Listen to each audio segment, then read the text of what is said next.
कुशीनगर के निकट एक सुंदर गांव था, जहां भगवान गौतम बुद्ध के समय से ही धर्म और अध्यात्म की सुगंध व्याप्त थी। इस गांव के किनारे स्थित एक पहाड़ी पर एक प्राचीन कुटिया थी, जिसमें भिक्षु निर्मल निवास करते थे। निर्मल जी भगवान बुद्ध के शिष्य परंपरा के एक सच्चे अनुयायी थे। उन्होंने स्वयं भगवान बुद्ध से शिक्षा ग्रहण की थी और उनकी शिक्षाओं को अपने जीवन में पूर्णतः अपनाया था। भिक्षु निर्मल का नाम ही उनके स्वभाव को दर्शाता था। भगवान बुद्ध की भांति उनके मन में भी करुणा, प्रेम और शांति का निवास था। उनकी आंखों में वही दिव्य चमक थी जो तथागत की आंखों में देखी गई थी, जैसे उन्होंने जीवन के सभी दुखों का कारण समझ लिया हो और मोक्ष का मार्ग पा लिया हो। जब भी कोई व्यक्ति उनके पास समस्या लेकर आता, तो वे भगवान बुद्ध की शिक्षा के अनुसार पूर्ण धैर्य और करुणा के साथ सुनते थे। वे शायद ही कभी सीधा उत्तर देते थे, बल्कि भगवान बुद्ध की भांति उनके उत्तर भी गहरे और रहस्यमय होते थे। जब कोई व्यक्ति आग्रह करता, तो वे केवल एक ही बात कहते, जैसे जीवन में सांस चाहिए, वैसे ही लक्ष्य चाहिए। ये वाक्य भगवान बुद्ध की उस शिक्षा को प्रतिबिंबित करता था, जिसमें उन्होंने कहा था कि सच्ची इच्छा और दृढ़ संकल्प ही मनुष्य को सफलता दिलाते हैं। उसी गांव में अरुण नाम का एक युवक रहता था। वह भगवान बुद्ध की शिक्षाओं को सुनकर बड़ा हुआ था, लेकिन जीवन की कठिनाइयों के सामने उसका धैर्य डगमगा गया था। अरुण एक समय अत्यंत उत्साही और महत्वाकांक्षी था।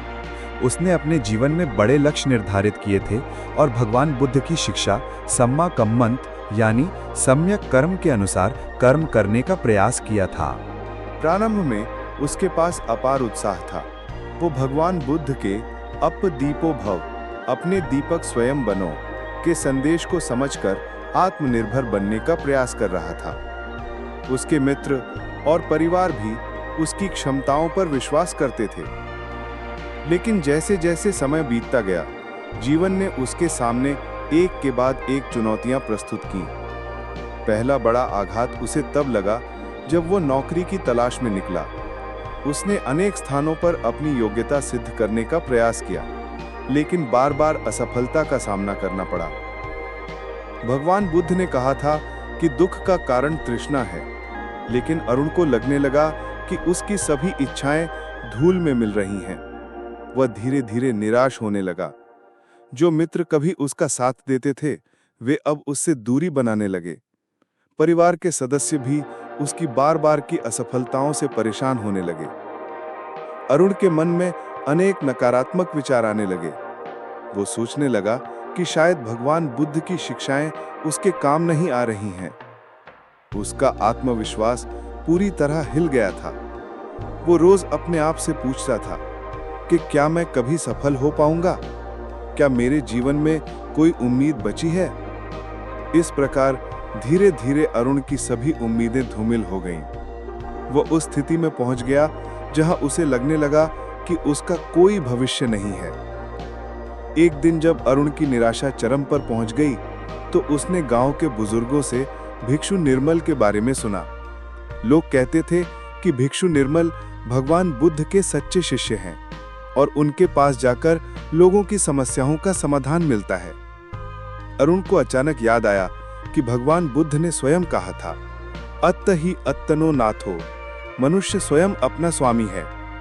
शायद भिक्षु निर्मल उसे इस शिक्षा का सही अर्थ समझा सकें। आखिरकार अरुण ने निर्णय लिया कि वो भिक्षु निर्मल के पास जाएगा। वो उनकी कुटिया तक पहुंचा, जहां एक विशाल बरगद के पेड़ के नीचे भिक्षु निर्मल ध्यान मुद्रा में बैठे हुए थे। उनके चेहरे पर वही शांति थी जो भगवान बुद्ध के चेहरे पर देखी गई थी। भिक्षु निर्मल ने अरुण की बात बड़े धैर्य से सुनी। उन्होंने भगवान बुद्ध की भांति करुणा भरी आंखों से उसकी ओर देखा और मुस्कुराए। अरुण ने फिर कहा, गुरुदेव, कृपया मुझे बताएं कि मैं क्या करूं? मैं एक उत्तर चाहता हूं। भिक्षु निर्मल ने धीमे स्वर में कहा, जैसे जीवन में सांस चाहिए, वैसे ही लक्ष्य चाहिए।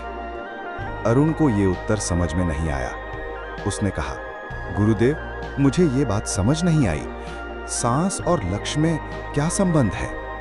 भिक्षु निर्मल ने कहा, कल सुबह सूरज उगने से पहले नदी के किनारे मिलो। वहां तुम्हें भगवान बुद्ध की शिक्षा का सच्चा अर्थ समझ आएगा। अगले दिन सुबह सुबह अरुण नदी के किनारे पहुंचा। वहां भिक्षु निर्मल पहले से ही एक चट्टान पर बैठे हुए थे। उनके चेहरे पर वही शांत मुस्कान थी जो भगवान बुद्ध के चेहरे पर देखी गई थी। भिक्षु जी ने कुछ कहे बिना नदी की ओर चलना शुरू किया। अरुण भी मौन होकर उनके पीछे चल पड़ा। वे दोनों धीरे धीरे नदी के गहरे भाग में प्रवेश करते गए। जब पानी गले तक पहुंच गया तो अचानक भिक्षु निर्मल ने अरुण के कंधे को पकड़ा और उसे पानी में डुबो दिया। ये घटना बिल्कुल वैसी ही थी जैसी भगवान बुद्ध के समय में गुरु अपने शिष्यों को शिक्षा देते थे, प्रत्यक्ष अनुभव के माध्यम से। अरुण को कुछ समझ नहीं आया। वो पानी के अंदर छटपटाने लगा, उसकी सांस घुटने लगी और वो पूरी शक्ति से बाहर निकलने का प्रयास करने लगा। लेकिन भिक्षु निर्मल ने उसे और भी नीचे दबा दिया। जब अरुण लगभग बेहोश होने की स्थिति में पहुंच गया, तभी भिक्षु निर्मल ने उसे अचानक बाहर खींच लिया। अरुण हाफता हुआ किनारे पर आ गिरा।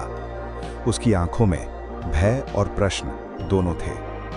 भिक्षु निर्मल ने बड़े शांत स्वर में पूछा, जब तुम पानी के अंदर थे तो तुम्हें सबसे ज्यादा किस चीज की आवश्यकता महसूस हुई?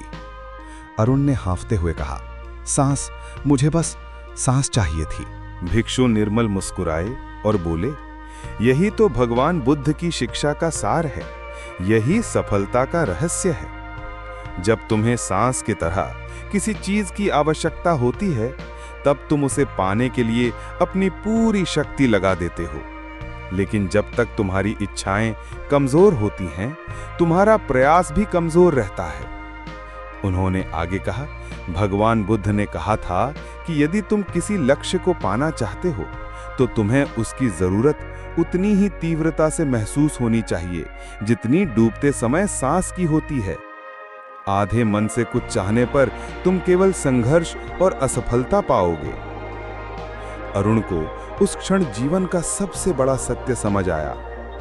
उसने अब तक जो भी किया था वह आधे मन से किया था। असफलता के डर से उसने कभी पूर्ण समर्पण नहीं किया था। वह भाग्य या दूसरों को दोष देकर खुद से भागता रहा था, लेकिन सच्चा प्रयास कभी नहीं किया था। भगवान बुद्ध की शिक्षा सम्मा वायोमो, सम्यक प्रयास का अर्थ अब उसे समझ आया था। असफलता से घबराकर उसने प्रयास को आधे मन से शुरू किया था और उसी तरह छोड़ भी दिया था। अरुण ने पूछा, गुरुदेव, लेकिन यदि मैं पूरी शक्ति से प्रयास करूं, फिर भी असफल हो जाऊं, तो क्या करूं? भिक्षु निर्मल ने हंसते हुए कहा, भगवान बुद्ध ने कहा था कि असफलता जीवन का हिस्सा है।